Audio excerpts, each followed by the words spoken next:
Hoe is het? Ja. Frederic Bram? Dag Frederic. Marleen, dank u. Hello. First of all, congratulations on winning this great prize, the Belgian Nobel Prize. You guys are the first Flemish economists who have been awarded the Francqui Prize. That's very impressive. Can you explain to us what your research is about?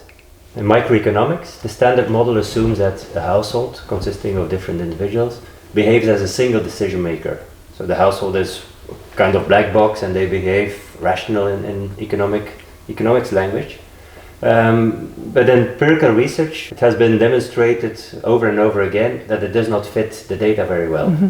So although the model is beautiful in theory, in practice there's some issues. And then in the end of the 80s, Pierre-André Chiapperi, a Monegasque economist, invented a so-called collective model. It explicitly recognizes that multi-person households consist of different individuals who have their own preferences, which are not necessarily the same, and which are in a kind of bargaining process with each other. Our specific contribution to this literature on the collective model is that we have developed a so-called non-parametric methodology for analyzing household behavior in terms of this model. And non-parametric means essentially that we do not need to impose any specific functional structure, non-verifiable structure on the within household decision process. So to give perhaps a more concrete example and to use some stereotypes, if you have two families and they both have the same income, and will these two families spend the income in the same way?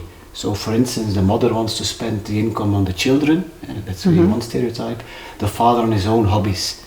So we want to understand how come that in one family it's more the father who has the final decision, while in other families it's more the mother. So that's what our research is about, to look inside families. Why do you think this has such an impact? In developing countries, for instance, we have a lot of efforts of governments, of institutions to say, okay, what can we do for the well-being of children? We want to improve the health of children, we want to improve poverty among children. So there are many attempts on trying to improve that, and our kind of models allow to investigate which method is working better than the other, which is more costly than the other. For instance, should we educate mothers to make sure that decisions are different?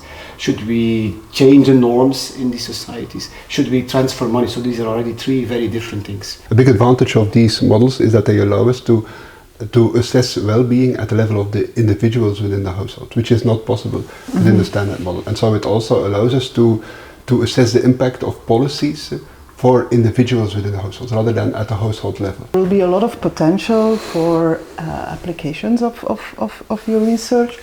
How do you see that in the future? It's actually a two-pillar model. So I consider us as methodologists in conducting more fundamental research. So we will keep on doing this and keep on going to conferences and disseminate our ideas, and in the hope that other people take our models and bring it to more applicable settings for their context.